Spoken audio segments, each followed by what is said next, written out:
तो बच्चों, इस वीडियो में आपको हम बात करेंगे लाइट के बारे में, जो कि 10th के फिजिक्स से स्टार्ट होता है। तो इसमें साइंस का एक टॉपिक है। ठीक है, एनसीईआरटी के हिसाब से चैप्टर नंबर 9 यहाँ पे साइंस की बुक में आपको दिया रहेगा। वहाँ से आप देख सकते हैं। चैप्टर का नाम है light reflection and spherical mirrors. Okay, so welcome to our channel.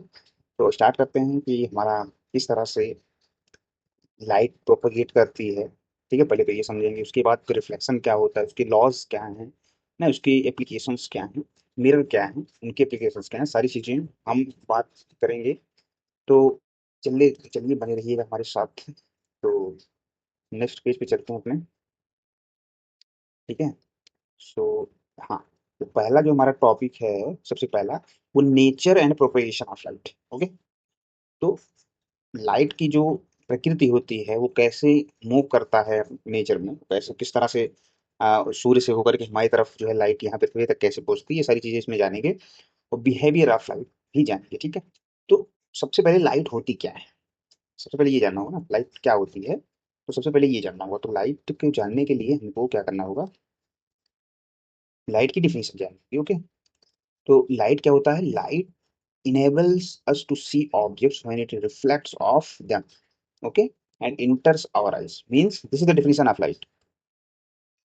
This is the definition of light. कि when light reflects from any object and enters our eyes, then that object will see will be visible to us. So this why this that object seen to us, because of light, only because of light. Light enables the cause which enables to see the objects by your eyes. That thing is called light. Okay, light enables us to see objects when it reflects off them and enters our eyes. Okay, जब हमारी आंख तक किसी वस्तु से टकरा करके हमारी आंख तक जो है लाइट पहुंचती है, तो हमें वह वस्तु जो है दिखाई देती है। ओके, यानी कि सूर्य हमको दिखाई दे रहा है अगर, तो इसका मतलब वहां से लाइट टकरा करके हमारी आंख तक पहुंच रही है। या कोई तारा दिख रहा है हमको सूर्य में, हमको चंद्रमा रात को दिखता है, इसका मतलब वो वहां से लाइट टकरा करके हमारी आंखों तक आता है, तभी वो हमको दिखता है। कोई भी वस्तु आप आसपास की जितनी भी वस्तुएं देख रहे हैं, जितने भी ऑब्जेक्ट्स आप जो है इस समय देख पा रहे हैं, वो सारी क्यों दिखते हैं तुमको, क्योंकि जो लाइट होती है वहां से टकरा करके आपकी आंखों तक, आपकी आंखें यहाँ है मान लीजिए, आपकी आंखें मान लीजिए यहाँ पे है, कोई ऑब्जेक्ट जो है यहाँ पे है। ओके, कोई ऑब्जेक्ट यहाँ पे है। ठीक है, कोई ऑब्जेक्ट यहाँ पे रखा गया है, वहां से जब लाइट टकराएगी, ठीक है, लाइट टकराएगी और वहां से रिफ्लेक्ट होने के पश्चात आपकी आंखों आंखों तक जब पहुंचेगी, तो यह ऑब्जेक्ट आपको विजिबल होगा due to the reflection of light from that object. So light is a thing which enables us to see the objects. Okay, so this is the definition of light. Now uh, we will learn how propagate light. Means जो सूर्य से हमारी तरफ light आ रही है, यहाँ पे सन है हमारा। ओके, सो सन से हमारी पृथ्वी तक जो लाइट आ रही है, वो लाइट किस फॉर्म में आती है, क्यों यहाँ से चल करके आती है, किस पाथ पे आती है, दैट इज इंपॉर्टेंट। तो लाइट जो है वो आप बड़ी क्लासेस में पढ़ेंगे, तो light is a combination of electromagnetic wave. That is light is a electromagnetic EM wave, इसको शॉर्ट में कहते हैं EM wave. Light is a EM wave, electromagnetic wave, electromagnetic wave. तो लाइट जो है वो इलेक्ट्रोमैग्नेटिक वेव है। इलेक्ट्रोमैग्नेटिक मतलब इलेक्ट्रो यहाँ पे दो शब्द से मिलकर बना इलेक्ट्रो और मैग्नेटिक। ओके, तो इलेक्ट्रो जो लाइट होती है वो उसके पास दो फील्ड्स होती हैं, एक तो इलेक्ट्रिक फील्ड होती है उसके पास और एक मैग्नेटिक फील्ड होती है। सो लाइट जो होती है वो ट्रांसवेव नेचर की होती है। ओके, ये भी आप लोग जानते शायद होंगे। ट्रांस वेव हमारे दो प्रकार के होते हैं। एक तो होता है हमारे पास ट्रांसवेव, ट्रांसवर्स वेव, और एक होता है लॉन्गिट्यूडिनल वेव। वेव जो है वो एक ट्रांसवर्स वेव होता है और एक होता है लॉन्गिट्यूडिनल। Okay, longitudinal. तो ट्रांसवर्स वेव और लॉन्गिट्यूडिनल। ट्रांसवर्स वेव क्या होता है, जब कोई लाइट चलती है, इसको थोड़ा सा अलग फेज में अगर हम समझने की कोशिश करें, एक सेकंड, हाँ यहाँ पे थोड़ा सा स्पेस में अगर समझने की कोशिश करें, ठीक है, यहाँ पे जो है पेन का यूज कर लेता हूँ। हाँ, तो लाइट जो है हमारे पास एक ट्रांसवर्स वेव होता है, एक लॉन्गिट्यूडिनल। फर्स्ट वेव समझ लेते हैं क्या होता है। सो ट्रांसवर्स जो वेव होता है वो क्या होता है, अगर लाइट हमारी इस तरह से चल रही है, तो जो लाइट के जो पार्टिकल्स हैं, जो वेव के पास के जो आने वाले पार्टिकल्स हैं, that particles will move longitudinal, मतलब perpendicular to the path of the propagation of light. Okay, so इसके परपेंडिकुलर उसके ये जो है वो अ, यहाँ पे घूमते रहते हैं। ओके, इस तरह से मूव करते रहते हैं, इस तरह से, इस तरह से। You have seen the pendulum. The pendulum works like that, ना, here and there, move here and there. So pendulum जो करता है वही यहाँ पे, ये pendulum ही एक प्रकार से वो वही मोशन कर रहा है, ठीक है, here and there मोशन यहाँ पे हो रही है, ऊपर नीचे जा रहा है, ठीक है। तो ये जो है वेव के पार्टिकल्स, या फिर कह सकते हो वो जो मीडियम जिससे वेव होकर के जाती है, उस वो मीडियम के पार्टिकल्स यहाँ पे मूव करते रहते हैं।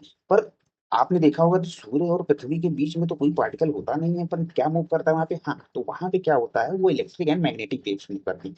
एक तो ऊपर नीचे मूव करती है इस तरह से, और एक इस तरह से आगे पीछे, ना, समझ रहे हो? एक आगे पीछे इस तरह से मूव कर रही है ना, इसको ये आगे पीछे मतलब कि, ठीक है, बैक एंड फ्रो इस तरह से, ठीक है। ये back and fro, up and down, इस तरह से दोनों तरफ से मूव करता रहता है, ठीक है। ये जो इस तरह मूव करता है ये हमारा मैग्नेटिक फील्ड है, और जो ऊपर नीचे कर रहा है ये हमारा इलेक्ट्रिक फील्ड है। तो इस तरह से जो वेव जो है कुछ इस तरह से आती है, ठीक है। ये यहाँ पे ये आगे पीछे हो रहा है, ये ऊपर नीचे हो रहा है, यहाँ पे ये आगे पीछे हो रहा है, और ये ऊपर नीचे हो रहा है। इस तरह से ये इस तरफ जा रही है अगर मान लो, तो यहाँ पे इसकी ये जो ये इलेक्ट्रिक फील्ड मूव कर रही है, ये हमारा मैग्नेटिक फील्ड। तो इस तरह से हमारी तरह लाइट में ट्रांसवर्स वेव जो है मूव करती है, इलेक्ट्रोमैग्नेटिक वेव। ट्रांसवर्स वेव तो एक ही मतलब लॉन्गिट्यूडिनल हो रहा है, तो ट्रांसवर्स वेव ये भी है, क्योंकि वो परपेंडिकुलर ही मूव हो रहा है, जिस जिस तरफ वेव प्रोपागेट हो रही है, चल रही है, मूव हो रही है, उसके परपेंडिकुलर, ठीक है। अब लॉन्गिट्यूडिनल जो होता है, जो कि हमारा साउंड वेव है, लॉन्गिट्यूडिनल वेव, ठीक है। जो हमारा साउंड है, हमारा जो साउंड वेव है ना, ध्वनि तरंग जिसको बोलते हैं, तो साउंड वेव हमारा जो है वो लॉन्गिट्यूडिनल वेव है। कैसे? क्योंकि वो जो जिस जिस डायरेक्शन में वो मूव करती है, जो उसके जो माध्यम मतलब जो मीडियम के पार्टिकल्स हैं इस वेव के, जहां से वेव होकर के जाती है। और ये भी जानते हैं साउंड विदाउट मीडियम चल ही नहीं सकती, बिना मीडियम के आगे नहीं बढ़ सकती है साउंड। मतलब जहां पे आप निर्वात हो वहां पे कितना भी चिल्लाएं, वहां पे आपकी आवाज कोई सुन नहीं पाएगा अगर मीडियम नहीं है तो। जहाँ पे वैक्यूम है, मतलब कोई भी एयर नहीं है, निर्वात है, जहाँ पे कुछ भी नहीं है, ऐसे ग्रह पे आप चले जाएं जहाँ पे हवा ना हो, वहां पे आप कुछ भी बोलेंगे सामने वाले को कुछ सुनाई नहीं देगा, क्योंकि वेव जो है, जो साउंड वेव होती है, उसको मीडियम चाहिए होता है ट्रेवल करने के लिए। तो वहां पे मीडियम रिक्वायर्ड होता है लॉन्गिट्यूडनल के लिए, ठीक है। तो मीडियम जब नहीं होगा तो लॉन्गिट्यूडनल वेव वो नहीं जा पाएगी, ठीक है। तो इसके जो पार्टिकल्स मीडियम के, वो इस तरह से मोशन करते रहते हैं, जिस तरह जाती है जिस तरफ, मतलब एक कण इस तरह से कर रहा है, ये अपनी एनर्जी अगले वाले को ट्रांसफर करता है, और ये वाली अगली एनर्जी इसको ट्रांसफर करता है, इस तरह से आई जो वेव जो है आगे प्रोपागेट करती है, आगे ट्रेवल करती है। तो ये हो गया लॉन्गिट्यूडनल। इसका एग्जाम्पल क्या है, जैसे कि आप देखे होंगे, मतलब किसी स्प्रिंग को अगर आप खींच देते हैं, तो स्प्रिंग जो है वो एक बार खींच के छोड़ देने से वो इस तरह से मूव करता रहता है ना, तो that wave is longitudinal wave. और अगर हम रस्सी जो है जैसे, या आपने कभी तालाब वगैरह में जो है एक जो है छोटा सा पार्टिकल अगर आपने फेंका जो है, आपने पार्टिकल कोई फेंका इसमें, तो वो एक ऐसे वेव बनती रहे ना, ऐसे जाती रहती है, वेव जो है जाती रहती है यहाँ पे। तो ये,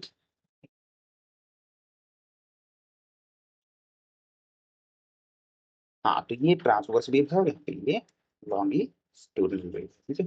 अब उसके आगे क्या हो रहा है देखते हैं। सो आगे हाँ पढ़ लेते हैं क्या लिखा है आगे।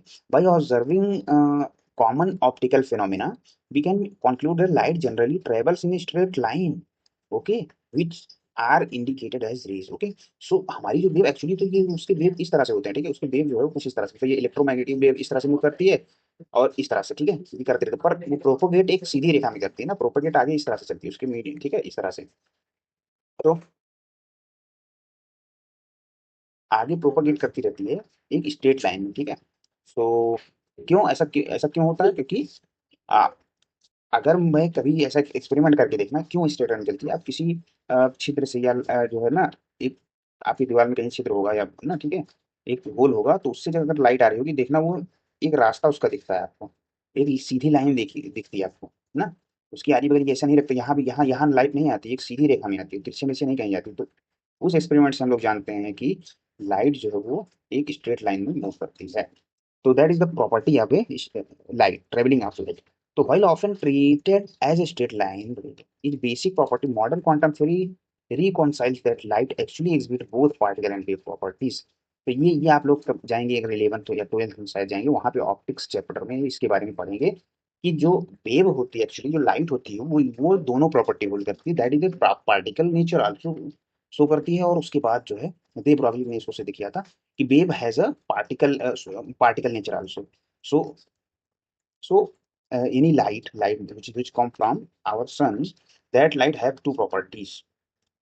uh, First is a wave property. Wave property means this property, वो एक लॉन्ग लाइन मूव करेगी, और एक पार्टिकल नेचर भी उसके पास होता है। तो इसके बारे में आप लोग अभी अभी के लिए छोड़ दीजिए, क्योंकि ये जो है थोड़ा स्टैंडर्ड चीजें हैं, आप लोग 12th वगैरह में इसको पढ़ेंगे, ठीक है। तो आगे चलते हैं, यहाँ पे क्या होता है। हाँ, सो रिफ्लेक्शन की डिफिनेशन पे आते हैं। What is reflection? Reflection of light. So light when it coincide with a surface, clean surface, then it reflects to it backward to the same medium from where it come from. Okay, so when we incident a ray on a surface, okay, then it will reflect to the that medium. So this property is called the reflection of light. Okay, so we come to the main definition. A highly polished surface such as mirror reflects the vast majority of light that falls upon it. This phenomena is governed by two universal laws. This property is called the reflection of light, and that properties have holds two laws of. Okay, so क्या है उसके laws, क्या है उसके? तो पहला जो law है वो जो एंगल ऑफ इंसिडेंस होता है। First you all have know that what is the incident ray and reflected ray, what is the normal to the surface. Okay, so first of all, you have to know what is incident ray. So if we trying to uh, incident a ray on a surface, on a mirror, this ray is called a incident ray. Okay, and incident ray, or if we draw a perpendicular line to a surface, that is called the normal. Okay, normal. And the reflected ray which reflects from the surface, that is called the reflected ray. Okay, the angle between the normal and the incident ray is called incident angle. This is incident angle. And the angle between normal and the reflected ray is called the reflected angle. That is called the reflected angle. So यहाँ पे हम लोग जो है काफी चीजें यहाँ पे जान चुके हैं। तो अब आते हैं laws of reflection. Laws of reflection. First law is angle of reflection. The angle of incident is always equal to the angle of reflection. That is the first law of reflection. And the second is the incident ray and the normal to the mirror at a point of incidence, and the reflected ray all lie in the exact same plane. Means this plane, this plane, in this single plane, the incident ray, the reflected ray, normal to the surface surface of mirror at incident point. This is incident point. This point is, let me try to use next one. So this point is a incident point. So these are the in the same plane. These lie in a same plane. So this is the second law of reflection. This is the second law of reflection. So you all know, first law is a angle of reflection, and second law is a coplanar geometry. The incident ray, the normal to the mirror at a point of incident, and the reflected ray all lie in the exact same plane. Okay, so this is the laws of reflection. The definition of incident ray, reflected ray, nor normal ray, reflected ray. These are the definitions of it. Okay, so next, properties of plane. Yeah, and what is first of all, we have to know what is mirrors, how mirror forms, what is other definitions of mirror. So the properties of plane mirror is governed by the law of reflection and the other laws of definition of a mirror. Okay. So first of all, how mirror forms. Now we have to know how mirror are formed. So mirror is a, let us take a spherical surface of any mirror. Okay.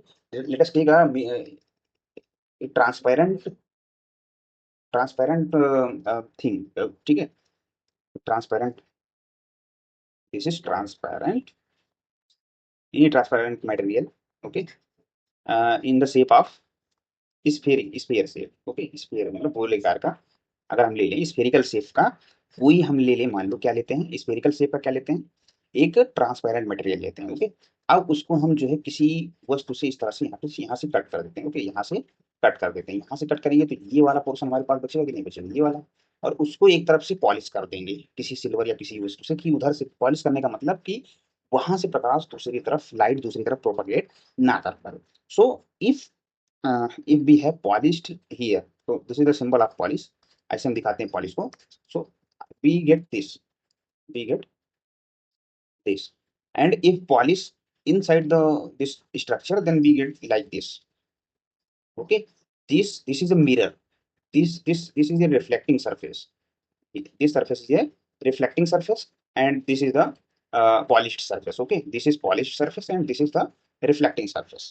सो यहाँ पे दो surface आपको मिलेगी, दो तरह के mirror आपको देखने को, बहुत सारे मिरर यहाँ पे देखने को मिल सकते हैं, but this special type of mirror is called the concave mirror, concave mirror. Okay, and this type of जो है mirror is called the convex mirror. Okay, convex mirror. Okay, this is convex mirror, this is concave mirror. So these are the two types of mirror. Okay, the whole thing will governed by a law of reflection and law of reflection. There are two law of reflection. So we will apply those things in this particular example, with this particular surface. This is particular surface. Okay, surface किसी भी तरह का हो सकता है, कोई वो नहीं है कि आप एक गोलेकार का ही लें, कॉन्वेक्स कॉनकेव ही होगा, बहुत सारे तरह के हो सकते हैं, पर हमारे जनरली यूज जो होने वाले हैं वो जो है कॉन्वेक्स कॉनकेव होते हैं। एंड ठीक है, एक प्लेन मिरर भी होता है। सो प्लेन मिरर के बारे में सबसे पहले समझते हैं। तो प्लेन मिरर ये होता है, ठीक है, प्लेन मिरर क्या होता है, जिसमें जो है वो कर्व्ड सरफेस ना हो। वो कर्व्ड सरफेस जो है, जैसे ये मिरर जो है, ये हमारा मिरर जो है, दिस मिरर अगर इसको एक तरफ से पॉलिश करते हैं, एक ट्रांसपेरेंट मटेरियल था उसको हमने एक तरफ से पॉलिश कर दिया, तो that is the reflecting surface. This is called the plane mirror, और ये पूरा लॉ ऑफ रिफ्लेक्शन वो फॉलो करेगा। यहाँ से लाइट आएगी, यहाँ से लाइट चली जाएगी, ठीक है, ये एंगल सेम होगा ना, angle of reflection and angle of first law of reflection. And the second is the incident ray, reflecting ray, and normal to the point of incidence. These three lies in a same plane. This is the same plane. Okay, so these property will hold. So property क्या होगी, अगर if भी form, अगर हमारे यहाँ जो शीशे लगे होते हैं वहाँ पे दीवारों घरों में चेहरे को देखने के लिए, that that mirror is a plane mirror. वहाँ पे वो प्लेन मिरर यूज होता है, जो हमारे यहाँ नॉर्मल घरों में लगे होते हैं शीशे, ठीक है, जैसे कि अलमारी वगैरह में लगे होते हैं, वो सारे प्लेन मिरर ही होते हैं। तो प्लेन मिरर की प्रॉपर्टीज क्या है, यानी कि जो हम चेहरा अपना देखते हैं वहाँ पे, तो वो हमारा वर्चुअल इमेज बनता है ना कि रियल। ये जान के आपको आश्चर्य होगा, जो आप चेहरा रोज देखते हैं वो आप खुद, मतलब वो वर्चुअल, वो रियल इमेज नहीं है आपकी। इसीलिए आप कभी भी आप अपना चेहरा अगर आप खराब दिख रहा है आपको मिरर में, तो इसका मतलब आप इसको समझना चाहिए भाई, वो that is not the real image, that is the your virtual image. ठीक है, काल्पनिक दृश्य है आपका वो, ठीक है। सो वर्चुअल इमेज, और क्या होगा, इरेक्ट। ओके, इरेक्ट होगा मतलब सीधा होगा, ठीक है, सीधा होगा। और क्या होगा, वर्चुअल मीन्स इमेजिनरी होगा, इस तरह से काल्पनिक, ठीक है। इक्वल साइज का होगा, जितना आप हैं जिस साइज के उसी साइज का इमेज बनेगा, वर्चुअल इमेज होगा, इरेक्ट होगा, ये होता है। और इक्वल डिस्टेंस मीन्स अगर आप मिरर से 1 मीटर दूरी पर खड़े हैं, तो मिरर के पीछे वो जो है बैकवर्ड द मिरर ना, और वो क्या होगा, बैकवर्ड द मिरर, और क्या होगा, वो 1 मीटर ही पीछे बनेगा। मगर शीशे के जो यहाँ पे मिरर है ना, उसके आप अगर 1 मीटर आगे खड़े हैं, तो वो आपका जो इमेज है वो virtual and direct, and mirror के पीछे 1 मीटर दूरी पर बनेगा। That is the property of the mirror formed by the plane mirror. Okay, ठीक है, property of images formed by the plane mirror. Okay, lateral inverted बनेगा। लेटरली इन्वर्टेड मींस क्या होता है, कि जैसे कि आप अगर दायां हाथ आपको उसमें बायां नजर आएगा और बायां हाथ उसमें दायां नजर आएगा। ओके, इस मतलब जैसे कि यहाँ पे अगर जैसे ये क्वेश्चन भी आता है आपको रीजनिंग में, कि वो मिरर के थ्रू क्या बनेगा, जैसे कि मान लो हमने क्या लिख दिया, जी लिख दिया, तो वो मिरर में कैसा दिखेगा, वो ये इस तरह से दिखेगा, ठीक है, वो इस तरह से, that is the called the laterally, मतलब लेटरल शिफ्ट हो जाता है, लेटरल इन्वर्ट हो जाता है, ये वाला इधर चला जाएगा और ये वाला इधर चला जाएगा, जैसे कि ये ऐसा कुछ, जी ऐसा कुछ दिखेगा मिरर में, अगर जी ऐसा रहेगा तो उसको बोला जाता है लेटरली इन्वर्टेड। ओके, सो जैसे कि हमारे पास जैसे ये एच है, तो एच में तो कोई फर्क नहीं पड़ेगा, ये एच जो है मिरर के थ्रू एच ही रहेगा, उसमें कोई फर्क नहीं पड़ेगा। बट हमारा जी या फिर जैसे कि आप यल ले सकते हैं, यल जो है उसकी मिरर कुछ ऐसे बनेगी, ठीक है, ये तो यल की, तो ये लेटरल जो है इन्वर्ट हो जाता है, तो ऐसा ही कुछ जो प्लेन मिरर में ऐसा हमारे पास देखने को मिलता है। तो these are the properties of the plane mirror, these four property, there is four properties of plane mirror, okay. So अब स्फेरिकल मिरर पे आता है, जैसा कि हमने अभी समझाया था कि कैसे, यहाँ पे पहले ही मैंने समझा दिया था कि कैसे फॉर्म्ड होता है स्फेरिकल मिरर, मतलब स्फेरिकल कोई ट्रांसपेरेंट वस्तु होगी, उसमें से काटा जाएगा एक वस्तु और किसी एक साइड में जो है पॉलिश लगा दी जाएगी, वो सिल्वर या किसी की होगी, तो हमारे पास दो प्रकार के मिरर प्राप्त होंगे, एक कॉनकेव और एक कॉन्वेक्स मिरर, इस तरह से बना सकते हैं। वहां से इसको हम अगर रियल लाइफ एग्जाम्पल अगर ढूंढे, मतलब घर पे अगर हमारे पास ऐसा कोई मिरर नहीं है जो कि कॉनकेव या कॉन्वेक्स टाइप का हो, सो हम क्या यूज कर सकते हैं, हम यूज कर सकते हैं एक स्पून, ना एक स्पून जो हमारे पास रखा गया है, उसका जो, जहाँ पे हम लोग जो कुछ रख के खाते हैं ना, जो गहरा वाला पार्ट होता है थोड़ा सा, वो जो है वो पार्ट क्या है, वो हमारा एक तो कॉनकेव मिरर की तरह भाग की तरह कार्य करता है, और जो बैकवर्ड है आपका बैक ऑफ द स्पून, जो उभरा हुआ भाग होता है, ठीक है, कर्व्ड आउटवर्ड जिसको बोलते हैं, दैट पार्ट, मतलब दैट प्रकार, उस प्रकार का जो ये मिरर फॉर्म होता है, वो हमारा कॉनकेव मिरर बना, कॉनकेव कॉन्वेक्स मिरर बनाता है, okay. This is the concave and this is convex. Convex मतलब आउटवर्ड, यहाँ पे लिखा है outward, convex. Concave means inward, inward मतलब अंदर की तरफ वो जो है गहरा हुआ है, ठीक है, इस प्रकार। तो कॉन्वेक्स और कॉनकेव मिरर जो है वहाँ पे, ये जो है यहाँ पे डिफिनेशन आप लोग पढ़ लीजिए, मैंने समझा दिया है, ठीक है, आपके साथ नोट्स अगर मैं शेयर कर पाऊंगा लिंक वगैरह, तो वहां से डाउनलोड करके आप जो है इसको देख पाएंगे। सो यहाँ पे ये हो गया रियल लाइफ एग्जाम्पल। अब जो है हम आते हैं कुछ डिफिनेशंस जो जुड़ी हैं किससे, स्फेरिकल मिरर से जुड़ी कुछ डिफिनेशंस हैं, उसके बारे में चर्चा करते हैं।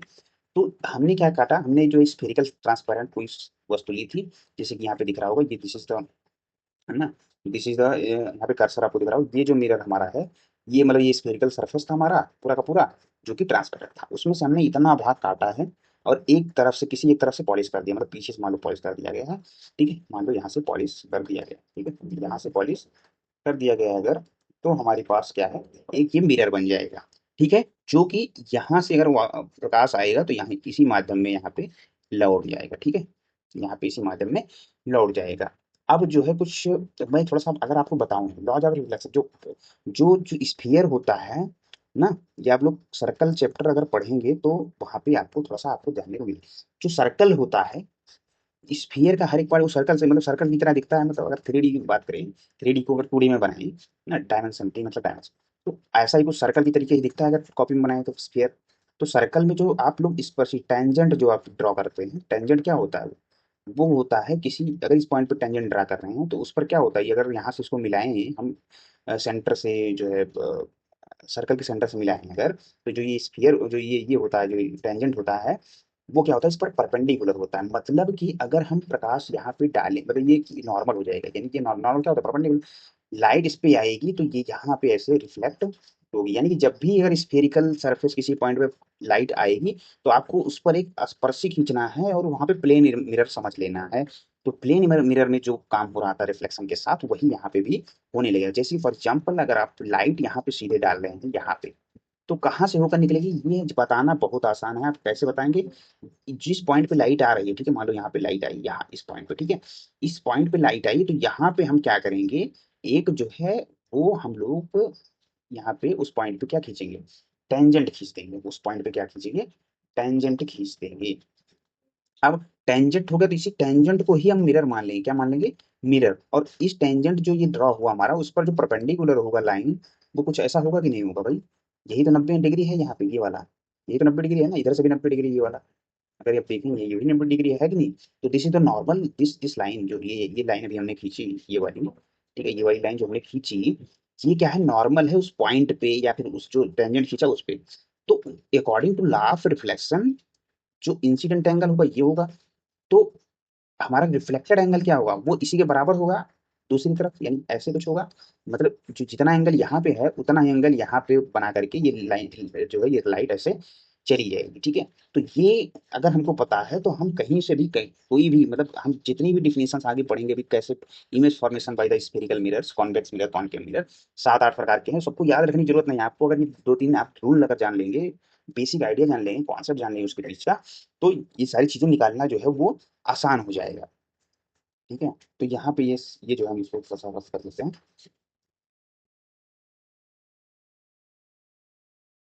इसको थोड़ा सा, हाँ पीछे पॉलिश है, इसको आप थोड़ा सा जान के रखिए, पीछे पॉलिश है। ठीक है, मतलब क्या हुआ, अगर इस पे से समझाओ टेंजेंट का क्या खेला है, तो जैसे कि कोई पॉइंट अगर ले ले, मान लो ये वाला पॉइंट हम ले रहे हैं, तो इस पर जो टेंजेंट होगी कुछ इस तरह से होगी, तो इस पर जो इंसिडेंट रे आएगी, मान लो ऐसे हमने डाला इस पे इंसिडेंट रे, इस पर नॉर्मल कुछ ऐसा होगा ना, क्योंकि 90 डिग्री है तो बन रहा है नॉर्मल। ठीक है, नॉर्मल ये होगा, तो नॉर्मल से जितना एंगल ये है उतना एंगल दूसरी तरफ ऐसा कुछ ये एंगल बनाते हुए निकलेगी लाइट। ठीक है, और तो आगे अभी डिफिनेशन और सारी जानेंगे क्या होता है। तो ये नियम होता है कैसे इमेज, मतलब कैसे रिफ्लेक्ट होती है किसी स्फेरिकल सरफेस से जो लाइट होती है। ठीक है, तो सबसे पहले जो स्फेरिकल सरफेस की जो सबसे पहले डिफिनेशन आती है वो होती है भैया कि पोल क्या होता है। ठीक है, तो पोल जो होता है वो हमारा जहाँ पे जो है वो सबसे बीच वाला पार्ट, मतलब उस मिरर का, ये जो मिरर है हमारा, ठीक है, ये मिरर जो है हमारा, उसके सबसे यहाँ पे जो मध्य जो मिड पॉइंट है वही हमारा पोल होगा। ठीक है, तो ये यहाँ पे अगर डिफिनेशन दिखा दें, तो centre of the reflecting surface line directly on the mirror itself, it that is called the pole ना। मतलब जो मिरर का सबसे बीच वाला पार्ट है ना, the centre of the reflecting surface है ये रिफ्लेक्टिंग सरफेस इधर वाली, ये सारी ये सरफेस क्या है, रिफ्लेक्टिंग सरफेस है।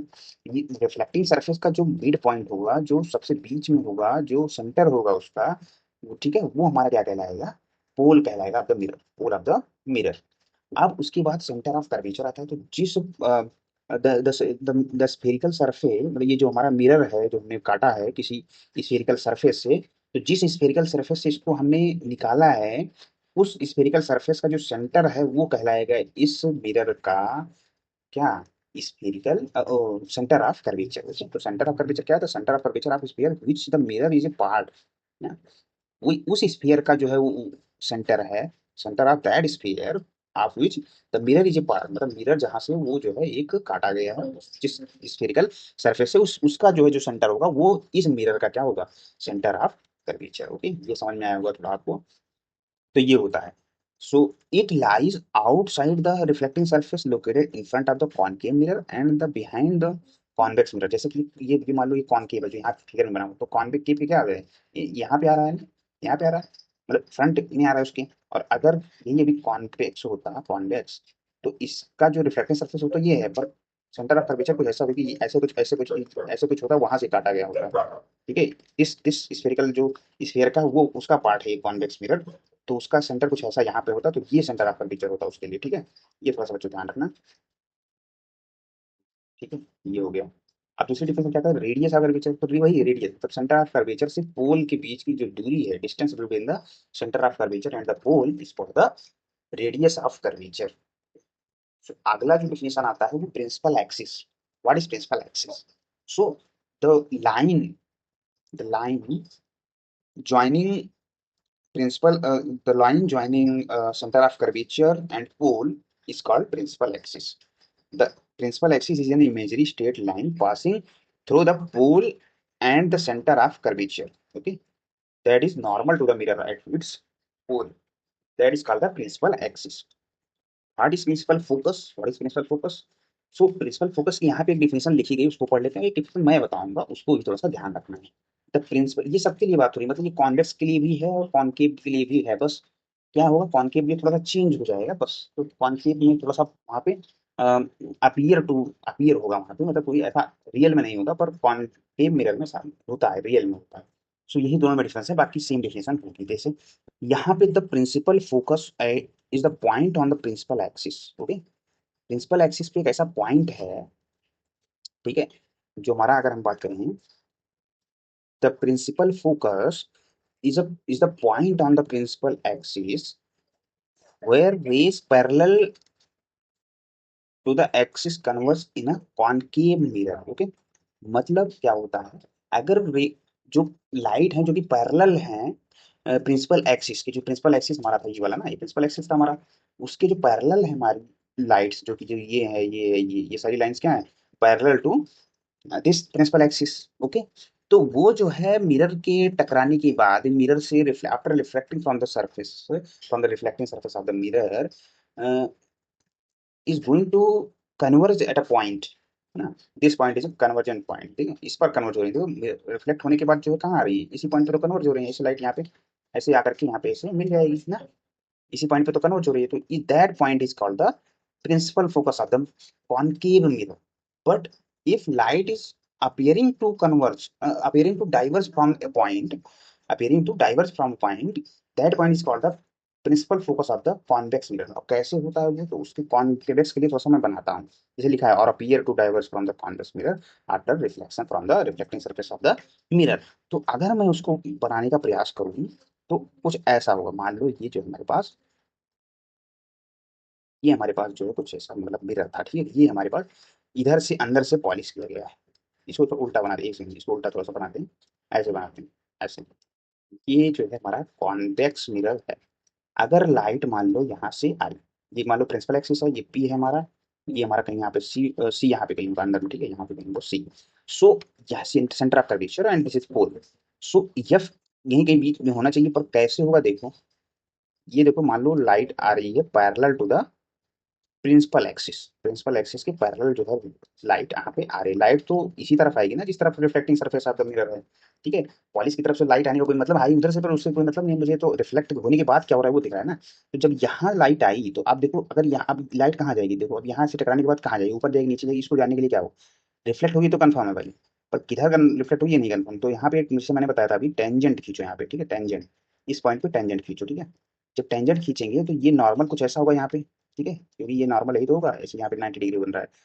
तो अब देखो लाइट यहाँ पे आई इतना एंगल बना करके, तो लाइट रिफ्लेक्ट होने के बाद ऐसा कुछ जाएगा ना, तो मान लो रेड पेन से मैं इसको करता हूँ, जो रिफ्लेक्टिंग आफ्टर रिफ्लेक्टिंग लाइट, ये मान लो ऐसे जा रहा है, जाएगा कि नहीं जाएगा, ठीक है, ऐसे यहाँ से टकरा करके वो ऐसे जाएगी रिफ्लेक्ट होने के बाद, कैसे, क्योंकि मैंने बताया ना रिफ्लेक्ट होने के बाद नॉर्मल ये जो है हमारा रिफ्लेक्टिंग सरफेस मान लो जो टेंजेंट खींच करके, तो लाइट ऐसे आ रही है, नॉर्मल ये है, तो वहां से ये एंगल जितना एंगल पे आई थी उतना एंगल पे यहाँ पे चली जाएगी, that is the definition of the reflecting reflection या laws of reflection, first law of reflection. So ऐसे ही यहाँ पे होगा कुछ ऐसा होगा, ठीक है, यहाँ पे कुछ ऐसा होगा, तो यहाँ पे देखो डाइवर्ज कर जाएगी, मतलब लाइट फैल जा रही है दूर तक, तो ये लगेगा भैया कि यहाँ से कहीं से आ रही है, लगेगा ना लाइट की यहाँ कहीं से आ रही है, जब बाहर वाला देखेगा कोई लाइट, लगेगा यहाँ कहीं से आ रही है, ठीक है, ये अभी मैंने फिगर सही बनाई नहीं, पर ऐसा कुछ लगेगा कि किसी एक पॉइंट से आ रही है, तो यहाँ कोई पॉइंट होगा, ये सी मान लो यहाँ पे था, यहाँ पे पी था, तो यहाँ बीच में कहीं पे जो एक पॉइंट होगा एफ, जिसको दैट अपीयर, वो अपीयर होगा कि यहाँ से डाइवर्ज कर रही है, ठीक है, तो डाइवर्ज मतलब फैलना, कन्वर्ज मतलब एक, ये दिस इज द कन्वर्जेंस, मतलब एक तरफ एक पॉइंट की तरफ आना मतलब कन्वर्जेंस, और एक एक पॉइंट से कहीं फैलना, फैलाव दूर तक जाना, फैल जाना, that is called the divergence, diverge कर रहा है वो, ये कहलाता है। तो यहाँ पे हमारे पास ये सारी चीजें, तो this F is called the principal focus of the convex mirror. तो ये हमारे पास कॉन्वेक्स मिरर का जो है प्रिंसिपल फोकस हो जाएगा। अब फोकल लेंथ क्या होता है हमारे पास, फोकल लेंथ जो होगा, ठीक है, फोकल लेंथ जो होगा वो हमारे पास जो the distance, the focal length is the exact distance between the pole and the principal focus, principal focus और पोल के बीच की जो दूरी होगी वो फोकल लेंथ होगी, ठीक है, ये चीज होगी। अब यहाँ पे सारे लगभग डिफिनेशंस क्लियर हो चुके हैं, जो ये सारी डिफिनेशन काम में आएंगी आगे चल करके जो भी टॉपिक आएंगे, पर ये जो मेन डिफिनेशन थी हमारी, मतलब वो थी हमारी प्रिंसिपल एक्सिस क्या होता है, this is principal axis, this is radius, radius ये centre of curvature, this centre of curvature, this is the principal focus, this is pole. तो ये सारी चीज, ये रिफ्लेक्टिंग सरफेस है जो यहाँ पे है, this is the polished surface of the mirror. अब यहाँ पे दोनों मिरर के लिए, मतलब चाहे आपको कॉनकेव आ जाए और चाहे जो है हमारे पास कॉन्वेक्स आ जाए, हर सबके लिए हम जान चुके हैं क्या होता है, ठीक है, ये हो गया। फोकल लेंथ क्या होती है, इसके और इसके बीच की जो दूरी होती है, मतलब प्रिंसिपल फोकस और पोल के बीच की दूरी क्या होती है, फोकल लेंथ, और जो रेडियस ऑफ कर्वेचर होता है वो यहाँ से यहाँ तक की दूरी, मतलब पोल से रेडियस ऑफ, मतलब सेंटर ऑफ कर्वेचर के बीच की दूरी, ठीक है। तो ये सारी चार पांच डिफिनेशन जो ये इंपॉर्टेंट है, कुछ और होता है वो सभी जानने की जरूरत नहीं है ना, पर इतना ही काफी है हमारी टेंथ के लिए। तो what is the relation between the focus and the focal length and the centre and the curvature of the mirror, okay, then spherical mirror. So if we denote the radius of the curvature by capital R and the focal length by small f, then that relation will be governed by, if we look in the figure, then this is what, this length is capital R, and this length is small F. So अगर F जो है वो 2 गुना है, तो F जो है वो 2 गुना होता है, it is 2 times of to the r equal to 2 times of f. Okay, so this is the relation between the focal length and the radius of curvature. So this is mathematical relation of between the radius of curvature and the focal length, r equal to 2f. Okay, so rules for the image, शायद इसके लिए this video will be long enough, so we will discuss this in the next video. So till then, watch it again and again and make your concepts clear in every topic which I have taught in this video. So if you like this video, you can like and share to your friends. So what we have learned in this particular lecture, we have learned how light propagate in a medium or without a medium, and how the things will be visible to us in our planet. And okay, what is the definition of reflection, no, laws of reflection, and properties of the plane mirror, and how the spherical mirror formed, like convex mirror and concave mirror, how this is formed from a spherical surface, and the definitions of the related terms from the spherical mirrors. Spherical mirror से जो जुड़ी हुई जितनी भी definitions हैं उनको मैंने सीखा। होल क्या है, सेंटर ऑफ कर्वेचर क्या है, रेडियस ऑफ कर्वेचर क्या है, एंड प्रिंसिपल फोकस क्या है। प्रिंसिपल फोकस इंपॉर्टेंट है, इसकी डेफिनेशन इसी एग्जाम में आपके आ सकती है। This is important. Okay, this is important. अगर आपको नहीं समझ में आया है तो इसको आप और अच्छे से समझें। एक और डिफिनेशन, अगर प्रिंसिपल फोकस की एक और डिफिनेशन मैं बताऊं, तो एक डिफिनेशन यहाँ पे आप देख सकते हैं, छोटी सी डिफिनेशन है कि अगर जो है एक मिरर है हमारे पास, ठीक है, कोई भी मान लो कॉनकेव मिरर है, ठीक है, कॉनकेव मिरर है यहाँ पे, ये प्रिंसिपल एक्सिस हो गया। अगर the the principal focus is a point on the principal axis ना, एक पॉइंट होता है उस पे, जो जो क्या होता है, जिससे रे रिफ्लेक्ट होने के पास जाती है। कौन सी रे? if be incident a ray parallel to the principal axis to the mirror, then after the reflection from the mirror, it will pass through a principal axis from a point. That point is called principal focus.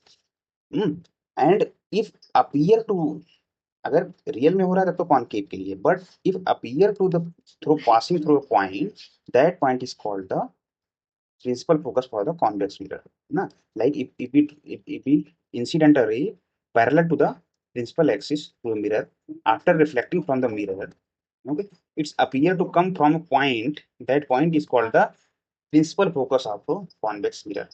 Okay, so this is the definition of the principal mirror. तो यहाँ पे दो दो definition, आप ये भी तैयार कर सकते हैं और वो भी तैयार कर सकते हैं। आप बुक में जैसा हो या आपको जैसा अच्छा लगे वो कर सकते हैं। So rules of the image will be discussed in the next video. Okay.